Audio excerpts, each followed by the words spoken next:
Okay, तर अपमाद वग्गो पुन्हा आपण घेऊया. बरोबर. हे भदंत आनंद कौशल्यांचं पुस्तक आहे ना? हम्म. हो, हे ठीक. आता टाकलेलं सरांनी सर चांगलं आहे. जयवीर, हा जयवीर. सर एक विनंती आहे, सगळ्यांना अनम्यूट करा सर, मध्ये मध्ये बराच हो. आवाज येतो. हम्म.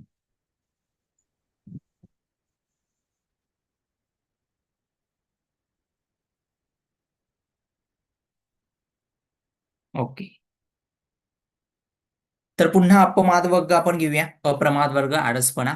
अपमादो अमत्तं पदं पमादो मच्छुनो पदं अपमत्तान मियंती एपमत्ता यथामता. म्हणजेच प्रमाद न करणे अमृत म्हणजेच निर्वाणाचे मार्ग आहे, निर्वाणाचं पद आहे. आणि प्रमाद म्हणजेच आळसपणा, बेसावधपणा किंवा आळशीपणा हे मृत्यूचे पद आहे, मृत्यूचे पद आहे. प्रमाद न करणारे कधीही मरत नाहीत. म्हणजे आळस न करणारे म्हणजेच सावधान असणारे ते कधीही मरत नाहीत. आणि जे प्रमाद आहेत म्हणजे जे आळशी आहेत, बेसावध आहेत, ते मृत्यूसारखेच आहेत. त्यानंतर पुढील 22 नंबरची गाथा आहे. एवं विशेषतो यत्वा अपमादम्हि पंडिता अपमादे प्रमोदंती अर्याणं गोचरे रता. म्हणजेच ज्ञानी लोक एवं विशेषतो यत्वा म्हणजे प्रबुद्ध लोक, ज्ञानी लोक अशा प्रकारे जाणून, म्हणजे कशा प्रकारे अपमादम्मी पंडिता म्हणजे ज्ञानी लोक, अप्रमादी म्हणजे जे ज्ञानी लोक आहेत, अप्रमादाविषयी विशेष प्रकारे जाणून घेऊन किंवा जाणतात, ते आर्यजनांप्रमाणे आचरण करीत अप्रमादात आनंदी होतात. अपमादे प्रमोदंती अर्याणं गोचरे रता. म्हणजेच आर्यजनांप्रमाणे म्हणजे श्रेष्ठ लोकांप्रमाणेच आचरण करीत म्हणजेच अप्रमादात आनंदी होतात. म्हणजे सावधानतेमध्ये किंवा जागृत अवस्थेमध्ये ते आनंदित होतात. त्यानंतर 23 नंबरची गाथा आहे. ते झायिनो सातत्तिका निच्चं दृढ परक्कमा फुसंती धीराने बाण योगक्षेम अनुत्तरं. ते झायिनो सातत्तिका म्हणजे सतत ध्यान करणारे, ते झायिनो. निच्च म्हणजे नित्य नेहमी. जागरूक दृढ पराक्रमा जागरूक किंवा सतत दृढ पराक्रम करण्यात मग्न असतात. दृढ पराक्रमा दृढ पराक्रम करण्यात मग्न असतात. फुसंती धीराने बाणं योगक्षेमं अनुत्तरं. पराक्रम करण्यात मग्न असलेले धीरोदात्त मनुष्यच अलौकिक योगक्षेम असलेले निर्वाण प्राप्त करतात. म्हणजेच निर्वाणाचा साक्षात्कार करतात.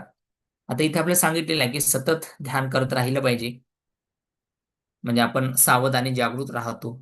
सतत दृढ पराक्रम करण्यात आपण मग्न असलं पाहिजे. आणि जे असे असतात, असे धीरोदात्त मनुष्यच अलौकिक योगक्षम असलेले निर्वाण प्राप्त करतात. म्हणजे जे अलौकिक शक्ती आहे, योग आहे, असा हा निर्वाण ते प्राप्त करतात. म्हणजेच निर्वाणाचा साक्षात्कार करतात. तर इथे निर्वाणाला अलौकिक शक्ती प्राप्त होते अशा पद्धतीने इथे म्हटलेलं आहे. आणि निर्वाण हे अलौकिक शक्ती प्राप्त झालेल्या म्हणजे ही शक्ती प्राप्त होते. आणि हे कशाने होते? सतत ध्यान केल्याने, जागृत राहिल्याने आणि दृढ पराक्रमामध्ये सतत मग्न राहिल्यामुळे. त्यानंतर पुढील गाथा आहे. उत्थानवतो सती मतो सुचिकम्मस्स निसम्मकारिनो संयतस्स धम्म जीविनो अपमत्तस्स यशोभिवर्धती. म्हणजेच उद्योगशील, जागरूक, पुण्यकर्म करणाऱ्या, समजून उमजून काम करणाऱ्या, संयमी धार्मिक जीवन जगणाऱ्या अप्रमत्त माणसाचे यश खूप वाढते. म्हणजे सतत उद्योगशील आपण राहिलं पाहिजे, जागरूक राहिलं पाहिजे, पुण्यकर्म करत राहिलं पाहिजे आणि कुठलेही काम करताना समजून उमजूनच केलं पाहिजे. करायचं म्हणून करू नये, समजून उमजून करायला पाहिजे. त्याचबरोबर संयमी असणं खूप गरजेचं आहे. आणि जो असे धार्मिक जीवन जगणारा असतो, अशाच अप्रमत्त म्हणजे शांत माणसाचेच खूप यश वाढत असते. म्हणजे आता याला बघा, याला धार्मिकता म्हटलेली आहे. कशाला? म्हणजे आपल्याला दिसून येतं धर्म कशाला म्हटलेला आहे. धम्मपदामध्ये दिसून येतं की हे धार्मिक जीवन आहे. म्हणजे जो वरची पण गाथा त्यामध्ये म्हणजे सर्व धम्मपद येतच, पण आपण वरची गाथा आणि या दोन गाथा जोडल्या सलग, त्यामधून दिसून येतं की आपण सतत ध्यान ध्यान केलं पाहिजे. त्याने आपण जागृत राहतो. दृढ पराक्रमामध्ये आपण सतत मग्न राहिलं पाहिजे. आपण उद्योगशील राहिलं पाहिजे, जागरूक राहिलं पाहिजे, पुण्यकर्म सतत करत राहिलं पाहिजे. कुठलंही काम आपण समजून उमजूनच केलं पाहिजे आणि करत असताना आपण संयमी बाळगणं खूप गरजेचं आहे. आणि अशा जो धार्मिक जीवन जगतो, अशाच माणसाचे यश खूप वाढत असते, असं इथे म्हटलेलं आहे. म्हणजे धर्म आचरणावरती सांगितलेलं आहे की धर्म याला म्हणतात, हे तुम्ही आचरण केलं पाहिजे. आणि धर्माचा अर्थही तोच आहे, जो धारण करतो तो धर्म. म्हणजे जो आचरण करायला लावतो किंवा जो आचरण करतो तो त्या व्यक्तीचा, मनुष्याचा धर्म असतो. म्हणजे उदाहरणार्थ जर आपण बघितलं, इंचवाचा कसा धर्म आहे, चावण्याचा आहे, कारण तो तेच आचरण करतो. म्हणजेच तो फक्त चावा देत असतो, चावण्याचं काम करत असतो. आणि मनुष्याचा पण धर्म आहे, तर हा हा तो धर्म आहे पुण्यकर्म करण्याचा.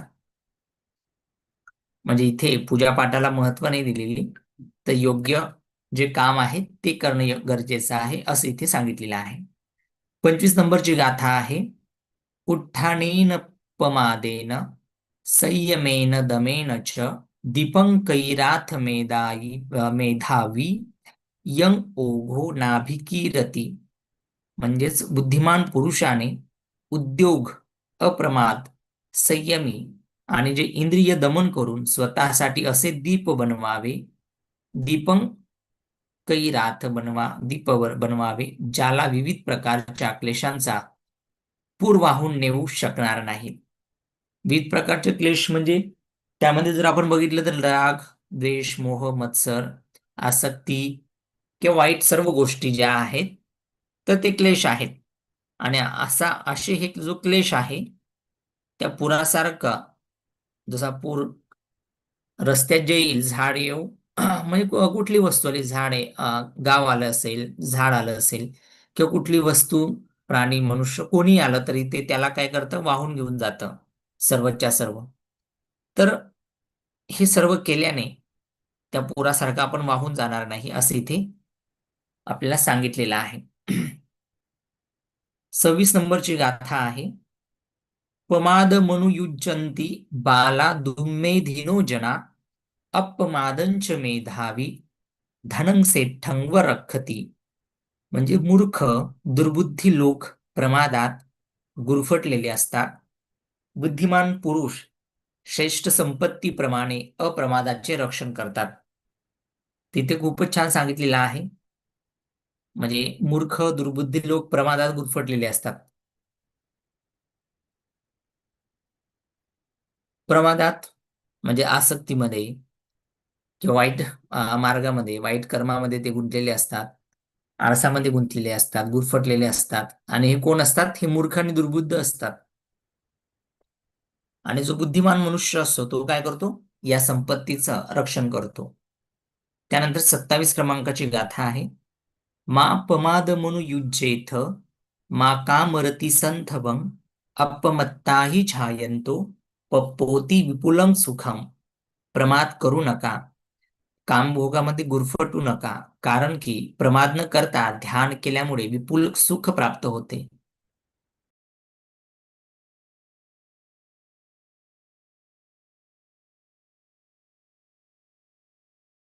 आता इथे आपल्याला अप्रमादामध्ये ध्यानावरती जास्त जोर दिलेला आपल्याला दिसून येतो.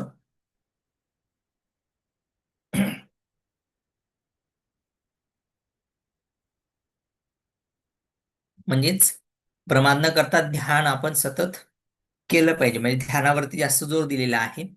म्हणून आता तुम्हाला वर्तमान काळामध्ये दिसून येईल की फिटनेस म्हणजे फिटनेसकडे लक्ष देत असताना योगा आणि मेडिटेशन या दोन गोष्टीवरती जास्त भर देताना आपल्या वर्तमान काळामध्ये सर्वच विश्वातील लोक जास्त भर देताना आपल्याला दिसून येत आहे. माइंडफुल मेडिटेशन असेल, मेत्ता मेडिटेशन असेल, असे वेगवेगळ्या प्रकारचे मग वेगवेगळे जे आहेत लोक, त्यांनी मेडिटेशन सुरू केलेलं आहे. फक्त नाव मेडिटेशन एकच आहे, फक्त त्याला थोडं वेगवेगळ्या प्रकारचं मुलामा देऊन, वेगवेगळं नाव देऊन त्यांनी लोकांना शिकवायला सुरुवात केलेली आहे. पण फोकस मेडिटेशन वरतीच आहे. तर मेडिटेशन बौद्ध धर्मामध्ये जास्त महत्वाचं मानलं जातं. इतर धर्मापेक्षा. इतर धर्मात पूजापाठ महत्वाची मानली जाते, म्हणजे पूजापाठ कर्मकांड जे असेल ते. पण बौद्ध धर्मामध्ये ध्यान साधनेवरती जास्त भर दिला जातो. म्हणून आपणही समजा बुद्ध वंदना घेताना छोटस 5 मिनिटाचं का होईना ध्यान साधना करणं खूप गरजेचं आहे, कारण ही ऑलरेडी अगोदरपासूनच परंपरा आहे. ते थोड्या प्रमाणात खंडित झाली होती.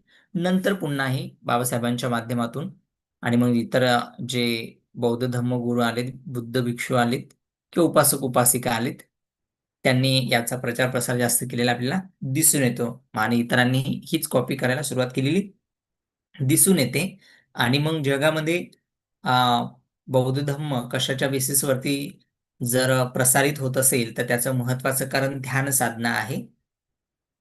कारण ध्यान साधनेच्या माध्यमातून जेही मनातील विकार असतील आणि जेही काही निगेटिव्ह थॉट्स असतील ते दूर करण्याचा लोक प्रयत्न करत असतात, हे आपल्याला दिसून येतं. त्यानंतर पुढील 28 नंबरची गाथा आहे. पमादं अपमादेन यदा नूदती पंडितो पय्या पासाद मारुह्य असुको सोकिनीं पजं पब्बतठ्ठोव भूमठ्ठो धीरो बाले अवेक्षति. म्हणजे जेव्हा कुणी बुद्धिमान मनुष्य प्रमादाला अप्रमादाने जिंकतो, तेव्हा प्रज्ञारूपी प्रसादावर चढलेला असा तो शोकरहित धैर्यवान मनुष्य शोकग्रस्त मूढ लोकांमध्ये अशा प्रकारे करुणा भावाने पाहतो की जसा पर्वत शिखरावर उभा असलेला कुणी जमिनीवर उभ्या असलेल्या लोकांकडे पाहतो.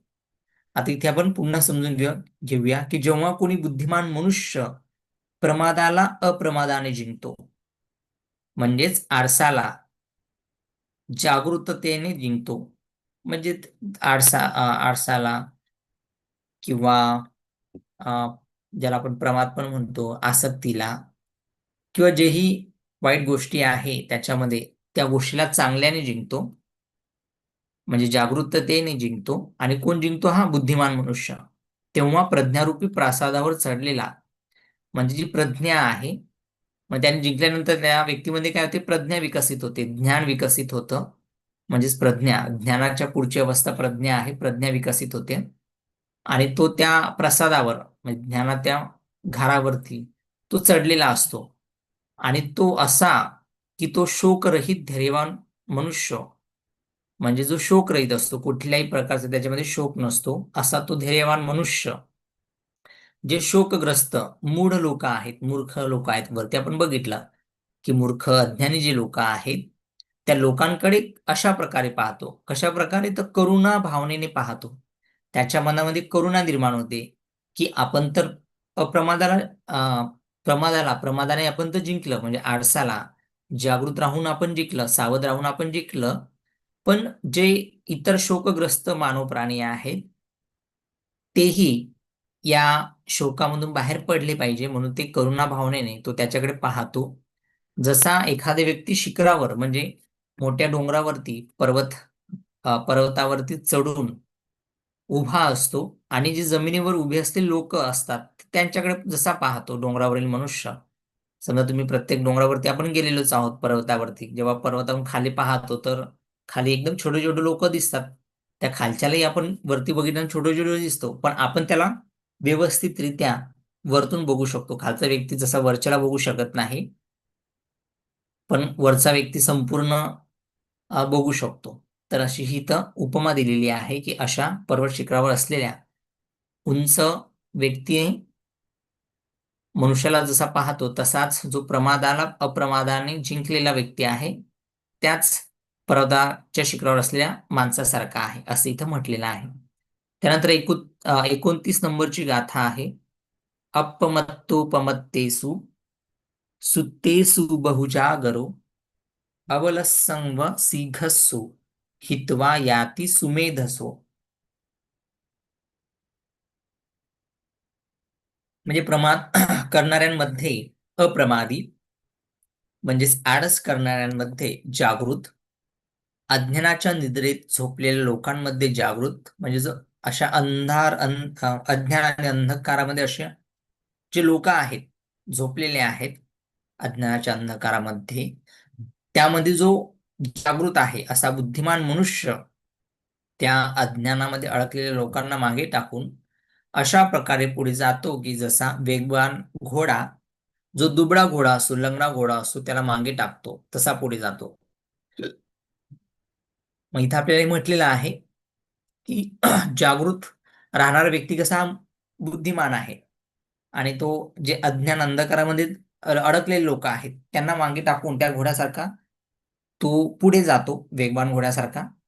तर इथे आपल्याला शिकण्यासारखं खूप मिळतं या वाक्यामध्ये पण, की म्हणजे जेही तुम्ही आता बौद्ध धम्माचा अभ्यास आपण करत आहोत, जेवढेही धम्म बांधव किंवा सर्व पृथ्वीवरील भूतलावर जेवढे मानव प्राणी आहेत जे बौद्ध धर्माचा अभ्यास करतात, तर ते याचप्रमाणे की जे निद्रित अवस्थेमध्ये आहे, झोपलेले आहेत, अज्ञानी आहेत, त्यांना मागे टाकून ते उत्तरोत्तर प्रगती करताना आपल्याला दिसून येतं. म्हणजे आपली प्रगती बौद्ध धर्माच्या माध्यमातूनच झालेली आहे.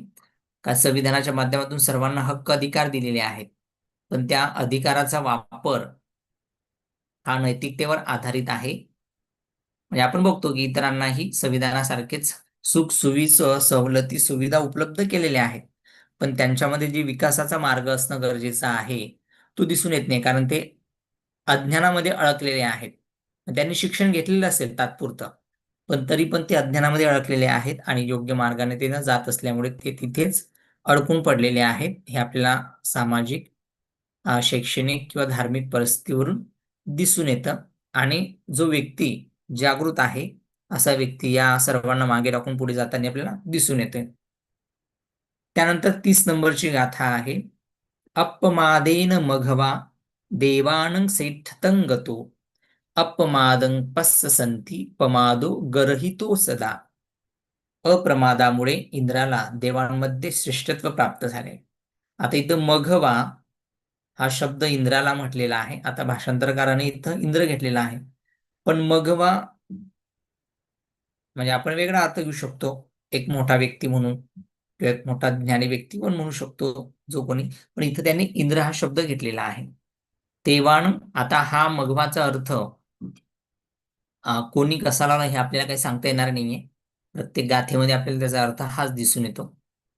ज्यांनी पण भाषांतर केले असेल पालीमधून त्या त्या भाषेमध्ये, आता आपल्याला जर आपल्याला अगोदरचं साहित्य जर मिळतं पालीमधून, आपल्याला इंग्रजीमध्ये भाषांतरित झालेलं दिसून येतं. त्यानंतर मूळ हे ग्रंथ सिंहली भाषेत होते, म्हणजे पालीमध्ये होते. नंतर ते जेव्हा आपण बघितलं सम्राट अशोकाचा काळ संगीती, आणि मग त्याच्या माध्यमातून सम्राट अशोकाने श्रीलंकेमध्ये साहित्य नेलं. नंतर मग प्रतिक्रांती झाली, मग भारतातील बरंच साहित्य नष्ट झालं. मग नंतर आचार्य बुद्धघोष श्रीलंकेमध्ये गेले, मग पुन्हा त्यांनी ते सिंहलमध्ये भाषांतरित झालेलं पाली साहित्य, अठ्ठकथा साहित्य पुन्हा त्यांनी भाषांतरित करून महाराष्ट्रात आणलं. हे अशी आपण ते इतिहास बघितलेला आहे. म्हणजे जो मूळ शब्द मघवा आहे, पण नंतर भाषांतरकारांनी जे आधुनिक भाषांतरकार झाले नंतर त्यांनी इंद्र इथं हा शब्द घेतलेला आहे. आपण दुसराही घेऊ शकतो, असं काही इंद्रच घेतला पाहिजे. आणि इंद्राला देवांमध्ये श्रेष्ठतं गतो. आता असंही घेतलेलं असेल की देवांमध्ये सर्वात श्रेष्ठ कोणाला म्हटलं जातं तर इंद्राला म्हटलं जातं. त्या अर्थाने इथं त्यांनी देवतांचा सर्वात श्रेष्ठ राजा म्हणून इंद्रदेव असं म्हटलं जातं, असं म्हटलेलं आहे. पण आता वर्तमान काळामध्ये वेगवेगळे आता वेगवेगळे कन्सेप्ट निघालेले आहेत. देवादिदेव आणि देवांचा देव. पण आता इथं जेव्हा आपण इतर साहित्य वाचतो तर त्यामध्ये देवांमध्ये सर्वश्रेष्ठ इंद्राला म्हटलेलं आहे. तिथं काय म्हटले आहे की अप्रमादामुळे इंद्राला देवांमध्ये श्रेष्ठत्व प्राप्त झाले आहे. पण आता हा जो इंद्र आहे, जर आपण पुराण कथानुसार बघितला तर तो वेगळा इंद्र दिसून येतो. पण इथं काय म्हटलं की आळस, जागृत अवस्था असलेला आणि आपण वरील गाथा वाचन करत असताना जो निर्वाण पदाला प्राप्त झालेला आहे त्याला जागृत म्हटलेला आहे. म्हणजे जो संयमी आहे, शांत आहे, नैतिक आचरण वरती आहे. तर मग या अनुषंगाने जर घेतलं तर मग हा जो दुसरा इंद्र आहे तो त्या क्रायटेरियामध्ये बसत नाही जो इथं लावलेला आहे, आणि त्याला श्रेष्ठत्व प्राप्त झालेले आहे अप्रमादामुळे, असं इथं म्हटलेलं आहे. पण जेव्हा आपण इंद्रांचा अभ्यास करतो वेगळ्या दृष्टी म्हणजे वेगळ्या इंद्रांचा, तर त्याच्यामध्ये राग, द्वेष, मोह, मत्सर, आसक्ती, वासना ह्या भरलेल्या आपल्याला दिसून येतात. तर इथं तसं आहे, त्या अर्थाने इथं घेतलेलं आहे. म्हणूनच अप्रमादाची सदैव प्रशंसा करतात आणि प्रमादाची निंदा. निंदा. म्हणजेच लोक काय करतात, म्हणून सदैव जो अप्रमादी आहे, म्हणजेच आळस नसलेला जागृत अवस्था, सतत जागृत राहणारा आहे, याची प्रशंसा करतात. आणि जो प्रमादी आहे, आळशी आहे, वेगवेगळे विशेषण आपण त्याच्या पाठीमागे लावू शकतो, की म्हणजे आसक्तीमध्ये अडकलेला आहे, आळशी आहे, बेसावध आहे, मूर्ख आहे, किंवा काही जाणत नाही, अज्ञानी आहे, अंधकारामध्ये अडकलेला आहे, अशा लोकांची, म्हणजे अशा प्रमादी लोकांची निंदा केल्या जाते, असे इथे गाथ्यामध्ये म्हटलेलं आहे. त्यानंतर पुढील गाथा आहे, अपमादरतो भिक्खू पमादे भयदस्सिवा संयोजनं अनुथुलं डहं अग्गीव गच्छति. म्हणजेच जो भिक्षू अप्रमादामध्ये मग्न राहतो किंवा प्रमादाला भयकारी समजतो, तो अग्निप्रमाणे आपल्या लहान मोठ्या बंधनांना जाळीत जातो. म्हणजे इथं काय सांगितलेलं आहे, की जो भिक्षू आहे त्याने अप्रमादामध्ये जो मग्न राहतो, आणि जो प्रमाद आहे, आळस आहे, त्याला तो त्याच्यामध्ये भय पाहतो. आणि जसा अग्निप्रमाणे जशी अग्नी आहे, तशाच प्रकारे जे आपल्या मनातील बंधने आहेत, लहान मोठी जे बंधने आहेत, त्याला तो जाळीत राहतो, म्हणजे त्याला तो नष्ट करत राहतो. कोण तर भिक्षू. आणि मग लहान मोठे बंधने कुठले, मग तेच राग असेल, द्वेष असेल, मत्सर असेल, मोह असेल, जे पण निगेटिव्ह थॉट्स आहेत, त्याला तो ते जाळत राहतो. त्यानंतर पुढील गाथा आहे,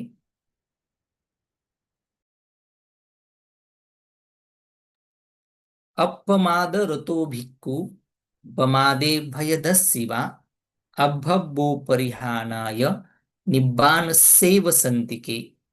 जो भिक्षू अप्रमादामध्ये मग्न राहतो किंवा प्रमादाला भयावह समजतो, त्याचे पतन होऊ शकत नाही, तो तर निर्वाणाच्या जवळ आहे.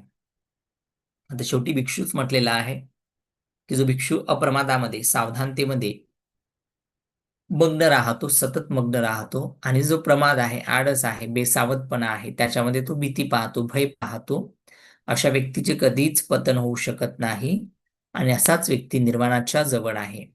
म्हणजे तुमच्यामध्ये जर ह्या गोष्टी असतील, तर म्हणजे तुम्ही निश्चितच नक्कीच निर्वाणाच्या जवळ आहात, असं हे अपमाद वग्गामध्ये 12 गाथेमध्ये आपल्याला सांगितलेलं आहे.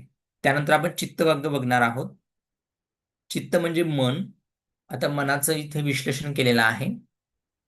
पहिलीच गाथा आहे, फंदनं चप्पलं चित्तं दुरखं दुर्निवारयं उजुं करोति मेधावी उसुकारो एव तेजनं. चित्त चंचल आहे, चपळ आहे, रक्षण करण्यास कठीण आहे, निवारण करण्यास कठीण आहे. बुद्धिमान पुरुष त्याला अशा प्रकारे सरळ करतो, की जसा बाण तयार करणारा बाणाला सरळ करतो.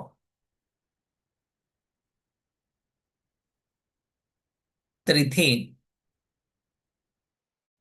मनाचा स्वभाव कसा आहे हे सांगितलेलं आहे. आणि बुद्धिमान मनुष्याच्या मनाला, म्हणजे चित्ताला, जसा बाण सरळ करतो बाण तयार करणारा, तसंच बुद्धिमान मनुष्य पण या मनाला सरळ करतो. आणि हे मन कसं आहे, चंचल आहे, चपळ आहे, आणि या मनाचं आपण रक्षण कधीच करू शकत नाही. त्याच कठीण आहे रक्षण करणे, आणि निवारण करण्यासही त्याचं कठीण आहे. पण बुद्धिमान मनुष्य याला बरोबर सरळ करतो, याचं निवारणही करतो, रक्षणही करतो, आणि त्याला आपल्या काबूमध्येही ठेवतो. त्यानंतर पुढील गाथा आहे, वारिजो एव थले खित्तो होक्कमोकत उद्धतो परिफंदती इदं चित्तं मारधेयं पहातवे. पाण्यातून बाहेर काढून जमिनीवर फेकलेली मासोळी तडफडते, त्याचप्रमाणे माराच्या जाळ्यातून बाहेर पडण्यासाठी चित्त तडफडते. म्हणजे जी मारसेना आहे, म्हणजे त्या मारसेनेमध्ये पुन्हा तेच राग, द्वेष, मोह, लोभ, मत्सर, जेवढे पण निगेटिव्ह गोष्टी आहेत, थॉट्स आहेत, ती सर्व मारसेनाच आहेत. आणि या मारसेनेच्या बाहेर पडण्यासाठी चित्त तडफडत राहते, जसा मासा पाण्यातून बाहेर गेल्यानंतर तडफडतो. त्यानंतर पुढील गाथा आहे, दुर्निग्रहस्य लहुनो यत्थ कामनिपातिनो चित्तस्य दमथो साधू चित्तं दंतं सुखावह. निग्रह करण्यास कठीण, शीघ्रगामी, जिथे पाहिजे तिथे जाणाऱ्या चित्ताचे दमन करणे चांगले आहे. दमन केलेले चित्त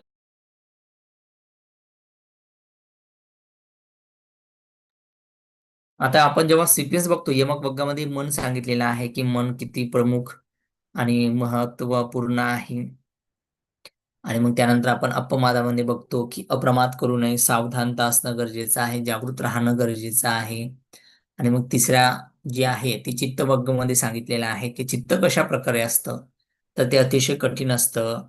ते शीघ्रगामी पाहिजे, शीघ्रगामी आहे. जिथे पाहिजे तिथे जाणं चित्ताचे दमन कर, म्हणजे कुठंही. आता आपण इथं बसलेलो आहोत, तर आपलं लगेच मन अमेरिकेत जाऊ शकतं, कुठे जाऊ शकतं, जगाच्या कुठल्याही कानाकोपऱ्यामध्ये आपण मन जाऊ शकतो. आपण लगेच बाहेर पण विचार मनामध्ये बाहेरचा विचार येऊ शकतो की अजून चंद्र ढगामध्ये दिसत नाही. म्हणजे हे कसं मन आहे, शीघ्रगामी आहे, कुठेही भरकटत राहतं. आणि अशा चित्ताचे दमन करणे खूप चांगले आहे. म्हणजे त्याला आपण आपल्या काबूत ठेवणे चांगले आहे असं इथं सांगितलेले आहे. आणि जे दमन केलेले चित्त असतं तेच सुखदायक असतं असं इथे म्हटलेलं आहे. 36 नंबरची गाथा आहे. सुनिपुनं यत्थ काम निपातिनं चित्तं रक्षेय मेधावी चित्तं गुत्तं सुखावहं.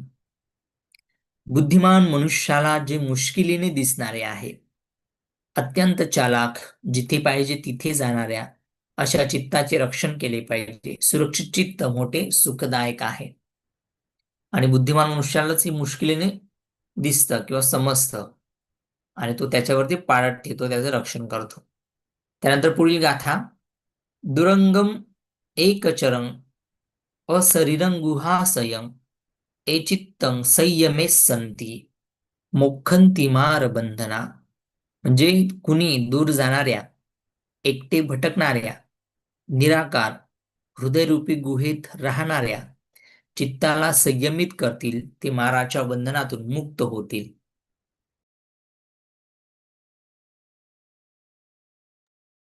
म्हणजेच माराच्या बंधनातून कोण मुक्त होईल, की जे मन आहे. आणि या मनाला जो संयमित करतो, हे मन कसं आहे, खूप दूर जाणार आहे, एकटंच कुठेही भरकटत राहतं, निराकार आहे, त्याला कुठलंही रूप नाही. आणि तो हृदयरूपी गुहेत राहणार जे चित्त आहे, मन आहे, आणि त्याला जो संयमित करतो, ते माराच्या बंधनातून मुक्त होतो. त्यानंतर पुढील गाथा. अन्नवठ्ठित चित्तस्य सधम्मं अभिजानतो परिप्लवपसादस्य पय्या न परिपूरती. ज्याचे चित्त स्थिर नाही, जो सधम्म जाणत नाही, ज्याचे चित्त प्रसन्न नाही, तो कधीही प्रज्ञावान होऊ शकत नाही.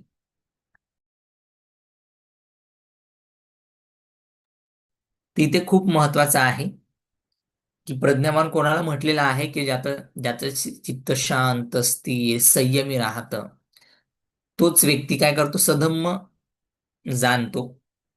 आणि ज्याचं चित्त स्थिर राहत नाही, तर तो सधम्म म्हणजे चांगला मार्ग जाणत नाही, म्हणून त्याचे चित्त, मन कधीही प्रसन्न राहत नाही.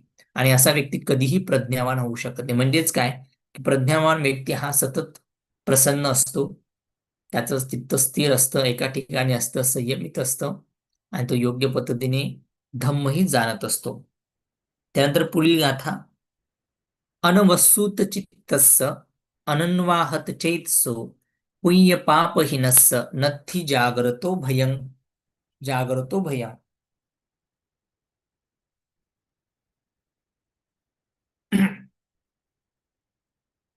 ज्याचे चित्त मलरहित आहे, ज्याचे चित्त स्थिर आहे, जो पाप पुण्यविहीन आहे, त्या जागरूक पुरुषाला कोणतेच भय नसते.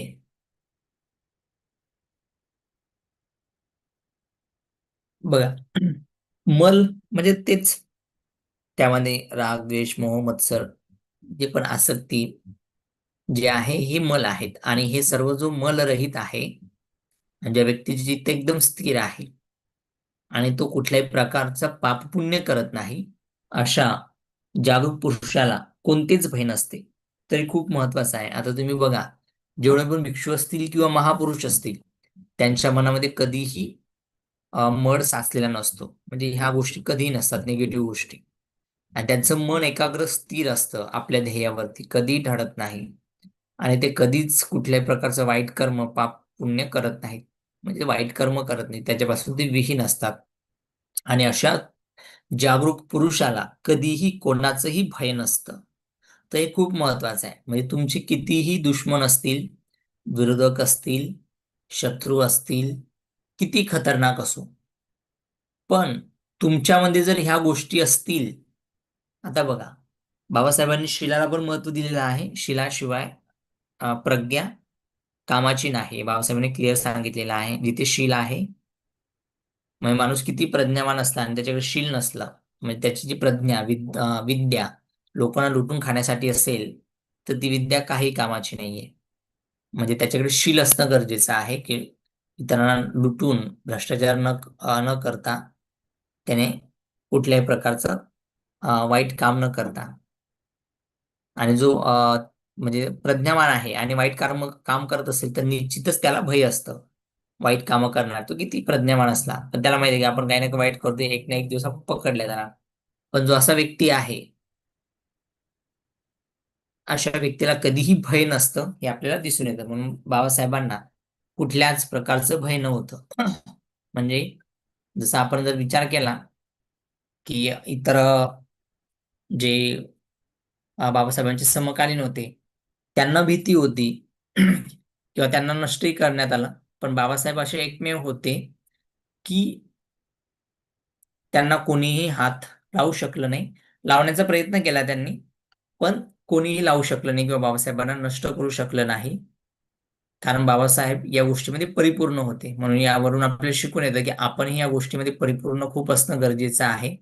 म्हणजे किती मोठी ताकद तुमच्या समोर उभी राहिलेली असली, तुमच्या विरोधात असेल, म्हणजे किती मोठी ताकद तुमच्या विरोधात असेल, मग ते ईडी, सीबीआय, म्हणजे पण पोलीस प्रशासन, समाज व्यवस्था किंवा राजकीय व्यवस्था, धार्मिक व्यवस्था, आर्थिक व्यवस्था, कितीही किंवा सैनिकी व्यवस्था तुमच्या विरोधात असेल आणि तुम्ही या गोष्टीचं धम्मपदानुसार पालन करत असाल, तर तुम्हाला तुमच्यामध्ये इतरांमध्ये कुठलंही भय राहत नाही. उलट तुम्हालाच किती शक्तिशाली व्यक्ती असेल, तर त्या शक्तिशाली व्यक्तीला तुमचं भय असतं.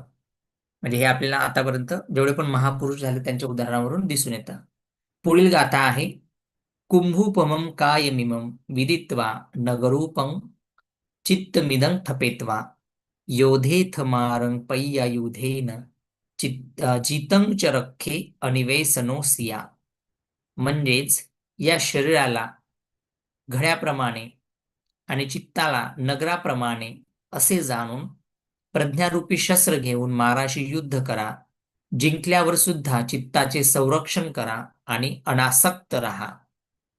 इथे खूप छान पद्धतीने सांगितलेलं आहे.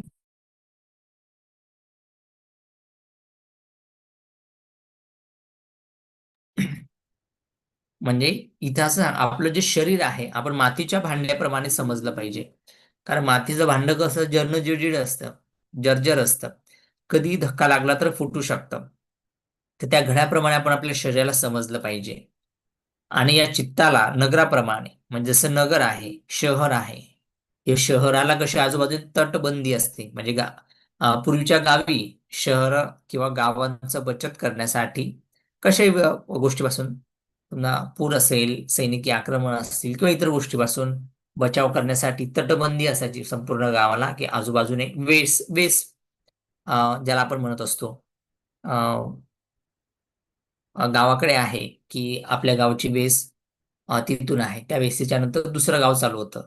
असं आपण तुम्ही गावात असेल तर तुम्हाला माहिती असेल की प्रत्येक गावची एक वेस असायची आणि त्या वेसामध्ये माणूस प्रवेश करायचा. नंतर मग त्याच्या माध्यमातून मग मग जसं आपण आणखी पुढे गेलो होतो, मग त्याच्या माध्यमातून थोडे भूताच्या कथा निर्माण झाल्या की त्या वेसेवरती कोणतरी एक भूत राहतो किंवा मुंजा राहतो, जे पण काय असेल तो राहतो, मग तिकडे तुम्ही जाऊ नका. म्हणजे अशा मग त्या कथा तयार झाल्यात.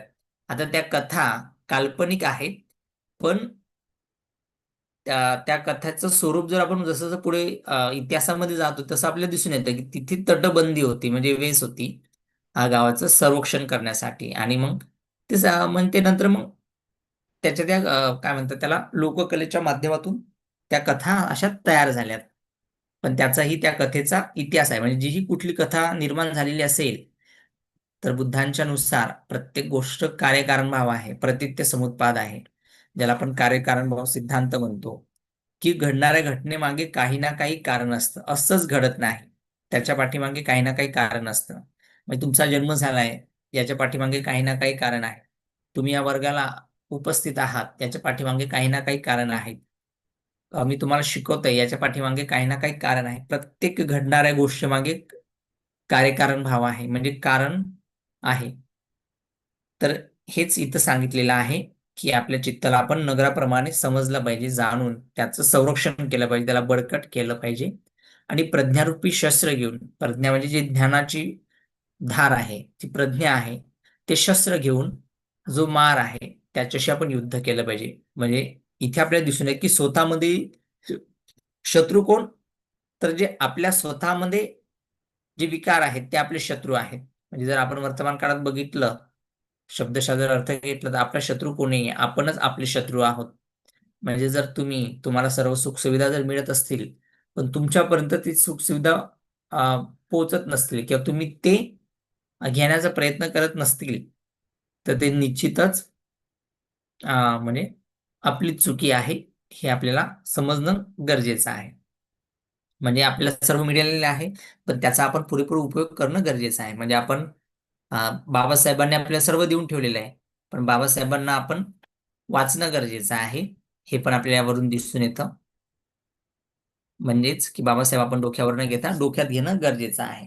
म्हणजे ज्यांनी डोक्यात घेतला त्याची प्रगती झाली, आणि त्यांनी डोक्यावर घेतला ते त्यांची अधोगती झाली. म्हणून डोक्यावर न घेता डोक्यात घ्या, म्हणजे हे खूप महत्वाचं आहे. मग अशाच प्रकारे आपण जे आपल्यामधील स्वतःतील जे युद्ध आहे, त्या माराशी आपण युद्ध केलं पाहिजे. आणि मग पुढे म्हटलेलं आहे की जिंकल्यावर सुद्धा चित्ताचे संरक्षण करा आणि अनासक्त राहा. म्हणजे जर आपण जिंकलो माराशी युद्ध करून, म्हणजे जे तुमच्यामध्ये विकार आहे त्यांच्याशी तुम्ही युद्ध करून जिंकला, त्यांना नष्ट केला, तर त्यांचं संरक्षण करा आणि अनासक्त राहा. म्हणजे आसक्त राहू नका त्याच्याविषयी, किंवा आळशी राहू नका की ठीक आहे, आता माझं काम झालेलं आहे, नंतर आता मी म्हणजे ते आपण ते सोडून देतो, मग पुन्हा आपण जसं होतं त्या तशाच पद्धतीचं पुन्हा होऊन जातो. तर त्याचं संरक्षण आपण केलं पाहिजे आणि अनासक्त राहिलं पाहिजे, असं इथे सांगितलेलं आहे. पुढील गाथा आहे, अचिरंवत यं कायो पठवीं अधिसेस्सती क्षुद्धो अपेतवीयाणो निरर्थं व कलिंगर. अरे रे, हे तुच्छ शरीर लवकरच चेतनाहीन होऊन निरुपयोगी लाकडाप्रमाणे जमिनीवर पडून राहील. इथे काय सांगितलेलं आहे आता, की अरे रे, हे किती आपलं तुच्छ शरीर आहे की लवकरच चेतनाहीन. म्हणजे मनुष्याचा मृत्यू कसा होतो, त्याच्यामध्ये जी चेतना आहे ती नष्ट होते. म्हणजे आप, तेज, वायू, पृथ्वी आणि आकाश, हे जे धातू, आणि या धातूची जी चेतना आहे ती जेव्हा नष्ट होते, तर त्या निरुपयोगी लाकडाप्रमाणे आपले शरीर जमिनीवर पडून राहतं. म्हणजे जसं जेव्हा जो लाकूड हे झाड असतं, लाकूड जेव्हा झाड असतं त्याला पालवी येतात, त्याला फुलं येतात, त्याला फळं पण येतात झाडांना, आणि त्याची सावली इतरांनाही मिळते. पण जेव्हा ते झाड लाकडामध्ये कन्वर्ट होतं, तर ते लाकूड म्हणजे ते झाड काटल्यानंतर त्याचं लाकूड होतो, आणि ते लाकूड जसं जमिनीवर पडून राहतं, तशाच प्रकारे आपलं हे शरीर चेतनाहीन होऊन जमिनीवर पडून राहील. दिसो दिसं यं तं कैरावेरिवा पणवेरिनं मिच्छापनिहितं चित्तं पापियो नं ततो करे. शत्रू शत्रूची किंवा वैरी वैऱ्याची जेवढी हानी करतो, त्यापेक्षा जास्त हानी कुमार्गावर चालणारे चित्त करते. तर हे खूप महत्वाचं आहे. म्हणजे आपला जो कोणी शत्रू असेल, वैरी असेल, तो तर आपली हानी करतोच, पण त्यापेक्षा जास्त हानी आपलं वाईट मार्गावर असलेलं चित्त करत असतं. म्हणजे बरोबर आहे. म्हणजे उदाहरणार्थ, दोघही मुलं शाळेत जात आहेत, आणि एक व्यक्ती म्हणजे त्यामधले एक मुलगा जे शिक्षकाने शिकवलेला आहे त्याचा होमवर्क करतो वर्गामध्ये, शिक्षक शिकवत आहेत ते लक्षपूर्वक ऐकतो, आणि अभ्यास करून पुन्हा गुरुजीकडे येऊन तो अभ्यास पुन्हा दाखवतो एक मुलगा, आणि दुसरा मुलगा त्याचं वर्गात लक्ष नसतं. शिक्षक काय शिकवतोय त्याच्याकडे लक्ष नसतो, तो फक्त आजूबाजूची किंवा शिक्षकांची टिंगलटवाडी करत राहतो. आणि म्हणजे काय, त्याचं मन हे कसं चंचल चपळ असतं आणि मग ते कुमार्गावरती जातं, म्हणून त्या व्यक्तीची हानी होते, आणि ज्याने या चांगल्या मार्गाने गेलेला असतो त्याची प्रगती होते, असं इथे आपल्याला सांगितलेलं आहे. म्हणून शत्रूंपेक्षा आपण आपल्या मनालाच मजबूत शक्तिशाली बनवणं खूप गरजेचं आहे, आपल्याला यावरून दिसून येतं. त्यानंतर पुढील गाथा आहे, नतं माता पिता कैरा ऐये वापी च यातका सम्मापनी हितं चित्तं सेय्यसो नं ततो करे. मनुष्याचे जितके कल्याण माता पिता अथवा इतर बंधुजन नातलग करू शकत नाहीत, त्यापेक्षा कितीतरी जास्त कल्याण सन्मार्गावर चालणारे चित्त करते. हे पण खूप महत्वाचं आहे.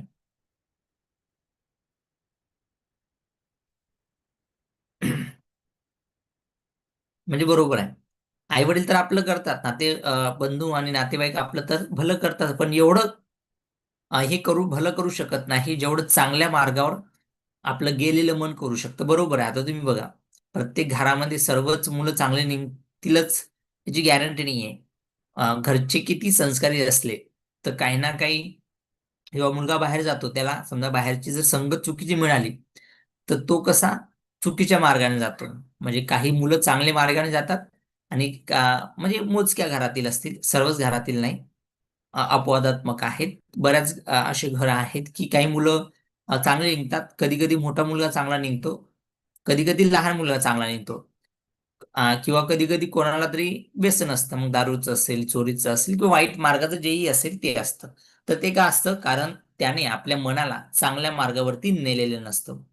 म्हणून आपण आपल्या चांगल्या मार्गाने, म्हणजेच आपल्या मनाला चांगल्या मार्गावर नेण्यासाठी आपण काय काय केलं पाहिजे ते आपल्याला आपण यमक वग्गामध्ये, अप्पमाद वग्गामध्ये आपण बघितलेलं आहे, की मनाला आपण काय केलं पाहिजे, बाणासारखं सरळ केलं पाहिजे, त्याला संयमी ठेवलं पाहिजे, आणि आसक्ती ठेवू नये, प्रमादी राहू नये, म्हणजे अप्रमादी राहावे, म्हणजे अशा पद्धतीने आळस करू नये, जागृत राहावे, असं आपल्याला सांगितलेलं आहे. म्हणजेच योग्य मार्गावर आपलं मन आपण नेण्याचा प्रयत्न केलेला आहे, म्हणून योग्य मनच आपलं कल्याण करू शकते, असं इथे सांगितलेलं आहे. आता इथे अ, 3 वग्ग संपलेले आहेत, यमक वग्ग, अपमाद वग्ग आणि चित्त वग्ग. तिन्ही सर्वच वग्ग खूप महत्वाचे आहेत. प्रत्येक वग्गामधून वेगवेगळ्या प्रकारचं आपल्याला शिकायला मिळतं. आता पुढे पुफ वग्ग दिलेलं आहे, तेच ज्ञानी व्यक्तीचं लक्षण सांगितलेलं आहे, की जसं फुलांचा सुगंध जिकडे वारा असतो तिकडे जातो, पण जो विद्वानांचा सुगंध आहे, ज्ञानी लोकांचा सुगंध आहे, वाऱ्याच्या विरुद्धही दिशेने जातो. म्हणजे याचा अर्थ काय, की तुमच्यामध्ये जर ज्ञान असेल, म्हणजे तुमच्यामध्ये ज्ञान असेल, की तुमच्यामध्ये मैत्री, करुणा किंवा जो की चांगुलपणा तुमच्यामध्ये असेल, तर तुमची कीर्ती विरुद्ध दिशेने वाहते. म्हणजे याचा अर्थ आपण असंही घेऊ शकतो, की तुमची कीर्ती, तुमचे विरोधकही तुमची स्तुती करतात, तुमचे नातेवाईक, बंधू किंवा तुमचे आई वडील तुमची तर स्तुती करतातच, किंवा तुमचे मित्र, आजूबाजू जेवढेही लोक आहेत तुमची स्तुती करतातच, पण तुमची जी कीर्ती आहे, जे तुमचे दुश्मन आपण ज्याला म्हणतो किंवा वैरी म्हणतो, तेही आपली वाहवा करतात, असं हे पुष्पवग्गामध्ये इथे पुढे वेगवेगळ्या गाथेमध्ये सांगितले आपल्याला दिसून येतं. तर आपण पुन्हा याचं थोडक्यात विश्लेषण करूया चित्तवग्गाचं, मनाचं. तर समजा आपण त्या काळातील जर परिस्थिती बघितली, सम्राट अशोक आणि बौद्ध धर्माचा प्रचार प्रसार होत गेला, त्या काळाची आपण जर परिस्थिती बघितली किंवा त्या इतिहास जर बघितला, तर आपल्याला दिसून येतं की त्या काळातील, म्हणजेच महावीर आणि बुद्ध हे समकालीन होते. त्यानंतर जी विचारधाराचा प्रचार प्रसार भारतामध्ये झाला, मग जैनिझम आणि बुद्धिझम, तर जास्त प्रमाणात बुद्धिझमचा पण प्रचार झाला आणि जैनांचा पण होतच होता, पण जास्त प्रमाणात बुद्धांचा प्रचार आपल्याला झालेला दिसून येतो भारतामध्ये आणि मग त्यामध्ये जे पण विरोधक असतील, बुद्धांचे विरोधक असतील, तेही बुद्धांना शरण गेलेत आणि समर्थक होते ते तर होतेच, पण विरोधक पण बुद्धांना शरण गेले आणि संपूर्ण भारत आपल्या बौद्धमय झालेला दिसून येतो आणि सर्वांकडनं ह्या गोष्टी आचरणाने त्यांच्याकडनं जबरदस्ती नव्हे, पण तसा फर्मान म्हणजे त्याने जागोजागी सम्राट अशोकाने तर शिलालेखावरती करून ठेवलेलं आहे की पंचशिलाचं पालन करणं गरजेचं आहे किंवा जे बौद्ध धर्माचं पालन करणं गरजेचं आहे, ते आपले प्राणीहिंसा करू नये, हे तर सम्राट अशोक शिलालेखावरती कोरलेलंच होतं. आणि जे त्या काळातले बौद्ध बांधव बांधव होते, भारत जो होता जम्बूद्वीप, तोही तंतोतंतपणे याचं पालन करत होता. म्हणजे आपल्याला दिसून येतं की संपूर्ण जेवढेही आहे बुद्धांच्या समकाल म्हणजे बुद्धांच्या जन्मापासून ते जवळजवळ 12व्या शतकापर्यंत, 12व्या शतकानंतर मग बौद्ध धर्म म्हणजे नष्टच झालेला आपल्याला दिसून येतं. मग 12व्या शतकापासून चळवळ चालू होती संतांची. म्हणजे मग ते बौद्ध धर्म नष्ट केल्यानंतर ती चळवळ संतांमध्ये कन्वर्ट झाली, म्हणजे गृहस्थांमध्ये कन्वर्ट झालेली आपल्याला दिसून येतं.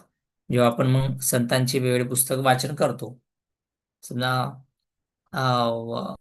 भाऊसाहेब लोखंडे आहेत किंवा माशो मोरे आहेत किंवा साळुंखे आहेत, जेवढे पण इतर आपल्याला वर्तमान काळातले वेगवेगळे जे अभ्यासक दिसून येतात, मग त्यांनी ती मांडणी केलेलीच आहे. ते आपल्याला तर लेण्यांचा किंवा विहारांचा तर इतिहास माहितीच आहे. जवळजवळ 18च्या वरती विद्यापीठ होतं. असे तर स्कूल्स तर विहारांमध्ये तर होतेच, पण विश्वविद्यापीठ 18च्या वरती होते जवळजवळ. 18 पर्यंत तर आकडा तर येतातच, जवळजवळ 18 विश्वविद्यालय होते त्या काळामध्ये. असे छोटे छोटे स्कूल तर ज्याला गुरुकुल म्हणतात, पण जे विहार होते हे पण काय ज्ञानाचे केंद्र होते, म्हणजे तिथे अभ्यासावरती जास्त फोकस दिला जात होता. मग त्यामध्ये गणित, भूगोल, भूमिती, मग सायकोलॉजी, वैद्यशास्त्र, जे पण असेल तर्कशास्त्र किंवा धर्मशास्त्र आणि प्रशासन व्यवस्था, राजकीय व्यवस्था, जे पण काही असेल ते संपूर्ण शिक्षण त्या विश्वविद्यालयामध्ये दिल्या जात होतं.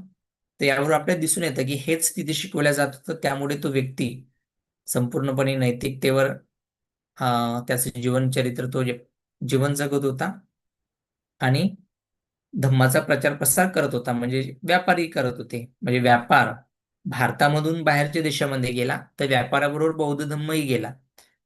म्हणजे बौद्ध धर्माचाही प्रचार व्यापार जे श्रेष्ठी आहेत त्यांनी केला, राजा महाराजांनी तर केलाच, पण श्रेष्ठींनी केला. आणि त्या काळातील आपल्याला जे दिसून येतात व्यापारी जे आहेत तेही कुठल्या प्रकारची गिरायकाची पिळवणूक न करता योग्य जो आहे मोबदला आपला कमवून इतरांनाही योग्य मोबदल्यामध्ये जे काही साहित्य असतील व्यापारी ते पुरत होते.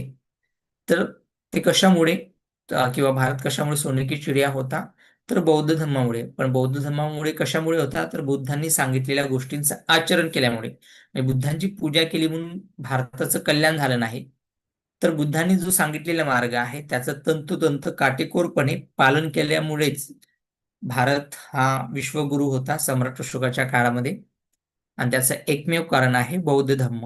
म्हणून वर्तमान काळामध्येही जे बौद्ध लोकांची प्रगती झालेली आहे त्याच्या पाठीमागे तर संविधान आहेतच, पण योग्य प्रमाणे संविधानाचा उपभोग घेण्यासाठी बौद्ध धर्माचं खूप महत्वाचं योगदान आहे. म्हणजे जर आपण विश्लेषण केलं या गोष्टीचं, की इतरांनी संविधानी हक्क अधिकार दिलेले आहेत, पण त्यांच्यामध्ये शिक्षणाचं प्रमाण कमी दिसून येतं, त्यांच्यामध्ये अंधश्रद्धा, कर्मकांड, जे पण काय असेल, अज्ञान, अंधकार, दैववाद, जे पण त्यांच्यामध्ये दिसून येतं, पण आपल्यामध्ये दिसून येत नाही.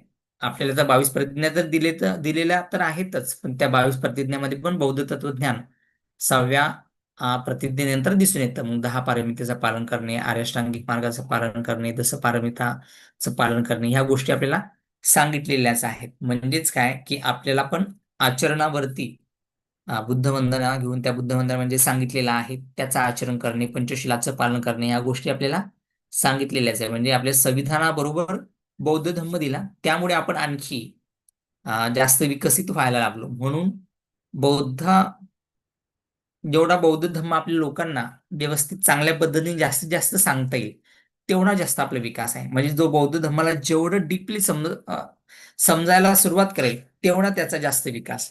आणि आता बघा, अजून आपण बौद्ध धर्माला एवढं बेसिक समजलेलं आहे. म्हणजे जे बुद्धपूजा पाठ पुस्तक आहे त्याचं फक्त आपण चॅन्टिंगच करतोय. म्हणजेच काय की प्रत्येक कुठलाही कार्यक्रम असो तिथं आपण बुद्धवंदना म्हणजे आपल्या प्रोग्राममध्ये घेतच असतो. पण त्या प्रत्येक गाथेचा अर्थ अजून आपण विश्लेषणात्मक समजून घेतलेला नाहीये. की बाबासाहेबांच्या 22 प्रतिज्ञामध्ये आर्याष्टांगिक मार्ग आहे, आर्याष्टांगिक मार्ग, दशपारमिता या गोष्टी सांगितलेल्या आहेत. ते योग्य पद्धतीने मध्ये आपण लोकांमध्ये, तळागाळातील लोकांमध्ये म्हणजे खेड्यागावापासून तर झोपडपट्टी आणि मोठ्या बंगल्यापर्यंत राहणारे जे आपले धम्म बांधव आहेत त्याच्यापर्यंत जो बौद्ध धर्म पूर्ण ताकदीने पोहोचला पाहिजे तो पोहोचलेला आपल्याला दिसून येत नाही. आणि जसं जसं तो पोहोचतोय तसं तसं त्यांच्यामध्ये रिव्होल्युशन म्हणजे क्रांती, कुठली धम्म क्रांती, नैतिकता क्रांती म्हणजेच विकसित होताना ते दिसून येत आहे. म्हणून नैतिकता खूप महत्वाचं आहे. म्हणजे बौद्ध धर्माचं आचरण लोकांमध्ये म्हणजेच दिसणे खूप महत्वाचं आहे आणि त्याच्यावरतीच त्याची प्रगती अवलंबून आहे हे आपल्याला आतापर्यंत अभ्यासलेल्या गाथेवरून दिसून येतं. तर आपण फक्त या तीनच जे वर्ग आहेत ते घेतलेले आहेत.